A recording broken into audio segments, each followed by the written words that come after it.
Hi boys and girls, this is lesson 1.9, all about U.S. traditional subtraction. Please make sure you get that written down in your math notebook as well as today's date. And when you're ready, move on in the video.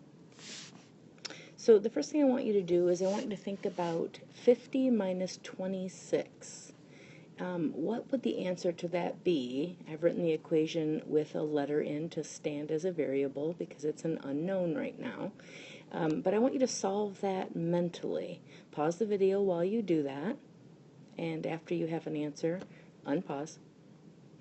Okay, so you may have used a bunch of different strategies, but one that I want you to consider if you haven't before is the counting up strategy. It is an exceptional mental math strategy, so I want to make sure you are comfortable with it. Here's what the counting up strategy says. So I start at the 26, and I'm going to add up to the nearest 10.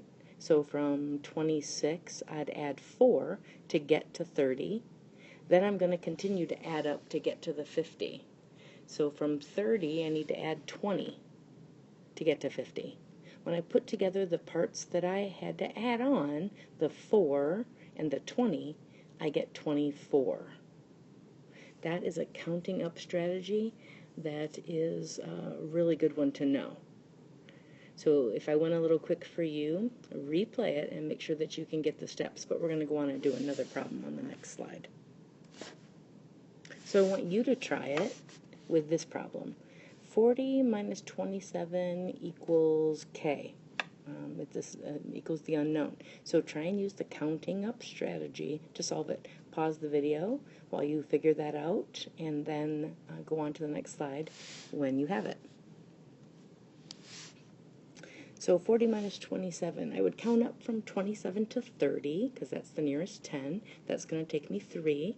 Then I'm going to add from 30 to 40, which is 10. When I add together the 3 and the 10, I'll get the answer of 13. So then 40 minus 27 equals 13. I could ask myself, does that make sense? Well, if I rounded 40 minus 30, it would equal 10. So the answer of 13 would make sense. Okay. So that's counting up. Be sure you have some notes on that in your notebook to help you. It'll come around again, I guarantee it. Now I want you to try to solve these next two problems in your math notebook using two different methods, one each. Don't try two different methods for each problem. Use two different problems, one for each of these. So the first problem is, Caleb had $90. He spent $37 on books. How much money does he have left? So write that one down. And then the second one, 235 minus 159 equals what? So try two different strategies to solve those two things. When you think you have it, unpause and come back. So I would use the counting up strategy. You may have chosen something totally different. That's okay. But stay with me to make sure that you understand how I use the counting up strategy for the first problem. Caleb had $90. He spent $37 on books. How much does he have left? So starting at the 37, I could count up to 40. That's going to be 3. Then counting up from 40 to 90 is 50. When I add those parts together, 3 plus 50, I get 53. So when I put it back into my equation, 90, or actually this one will be a number model because I'm using it in a number story. 90 minus 37 equals 53. So the B equals 53. Okay, that's how I would do that one. I would try the trade first subtraction method if I were you, possibly, for 235 minus 159, because you learned the trade first subtraction method in 3rd grade. I'm going to kind of quickly go through it. If you need to slow it down, go back and rewatch. But I am going to teach you a different method today. So I'm doing this just kind of to refresh your brain about what regrouping is all about and trading is all about. So I'm going to refresh it quickly with this problem, and then we're going to go on and learn U.S. traditional. So try and stay with me on this one. So for trade first, the first thing we want to make sure that we always have in our mind, for our number sense is if we decompose these numbers, what do they really mean? So for 235, we should make sure we keep in our mind that means that I've got 2 hundreds plus 3 tens plus 5 ones. And for 159, I have 100, 5 tens, and 9 ones. So my first step in trade first would be to trade 1 10 for 10 ones, because when I look at the problem, I know I can't do 5 minus 9. So I need to have more ones. So I'm going to trade a 10. That's how I went from the 3 tens down to 2 tens. And I'm going to give myself 10 ones. So I'm adding those 10 ones to the 5 I already had there, which now gives me 15. That's my first step. You're going to want to make sure you're writing this in your math notebook. Then I'm going to trade 100 for 10 tens, because I know the 2 tens that I had left I can't take 5 from, which is what the problem's asking me. So I'm going to go over to the hundreds. I'm going to take one of those hundreds, which leaves me with 1, because there was 2 originally. I'm going to add the 10 tens that I exchanged that 100 for to the 2 tens that I had left there, which would give me 12 tens. Okay, so now I've done all of my trading first, and it's time to actually solve the problem, and that's what I'm going to subtract in each column. So I'll say to myself, 15 minus 9, that's in the ones, equals 6. 12 minus 5 equals 7, and of course 1 minus 1 equals nothing, so I just don't need to write that down. So that's a refresher on the trade first subtraction method. Go back over it if you'd like to. So we always want to check after we do a math problem if our answer makes mathematical sense. So 235 minus 159 equals 76, that's what I'm saying. How could I check that? Well, with estimation, of course. So I might say 250 is my estimate for 235, and 150 is my estimate for 159, and that's an easy problem for my brain. 250 minus 150 equals 100. So I would say my answer does make sense, because 76 is close to 100. Okay, now, time for that new method, the U.S. traditional subtraction. You are going to use this method from 4th grade on through the rest of your life. It's most likely the method that your families know, so you will probably be able to get help with it if you need it. I am going to do one problem somewhat quickly with you, and then offer you, if you already know how to do this, to do a check for yourself and then to be done with the video. For those of you who this feels a little overwhelming right now, don't worry, I'll be doing several more problems with you if you keep watching the video. Okay, so here we go.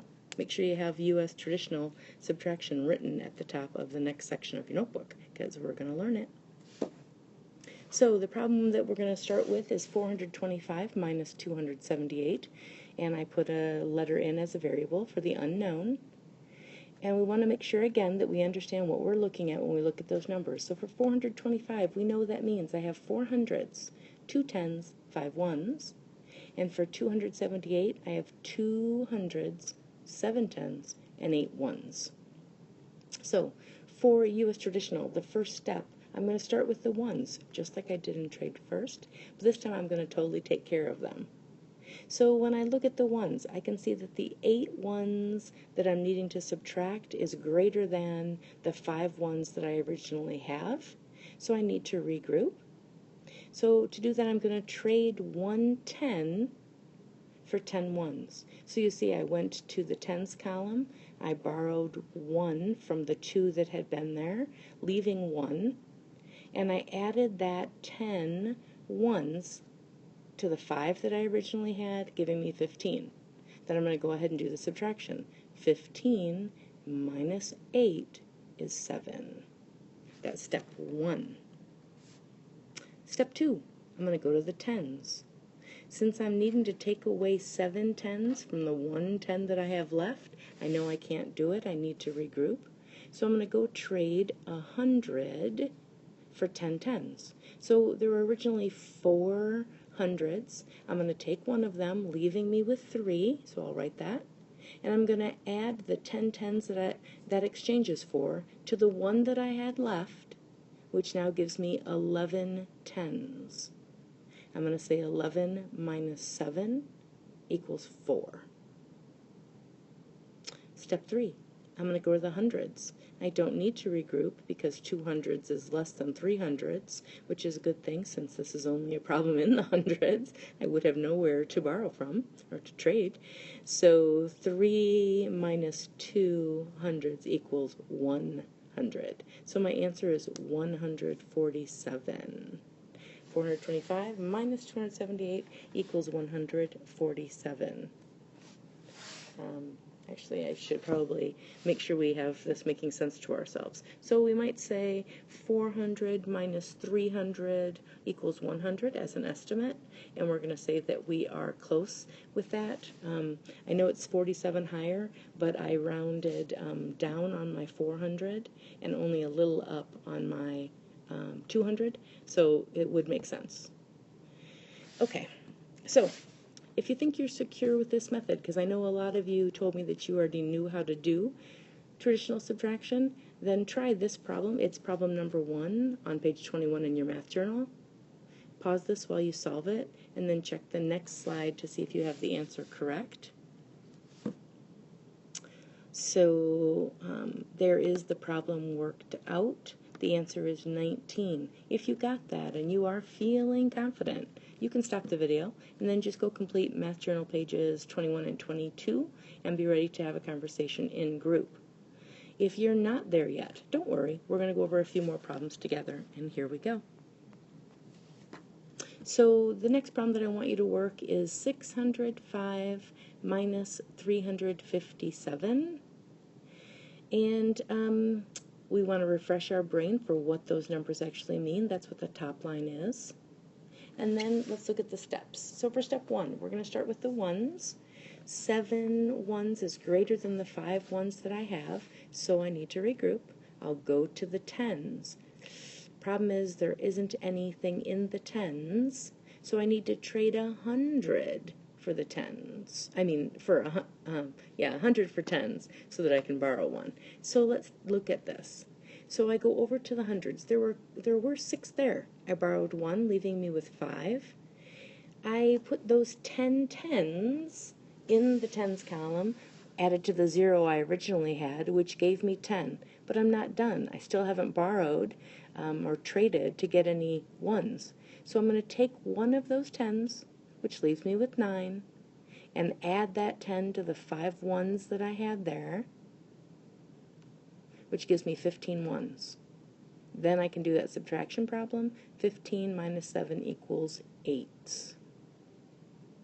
Step 2, I'm going to go to the tens. Now my problem is I have 9 tens minus 5 tens. I don't need to borrow because 5 is less than 9, so I can just do the subtraction. 9 minus 5 is 4. So I've got 4 tens.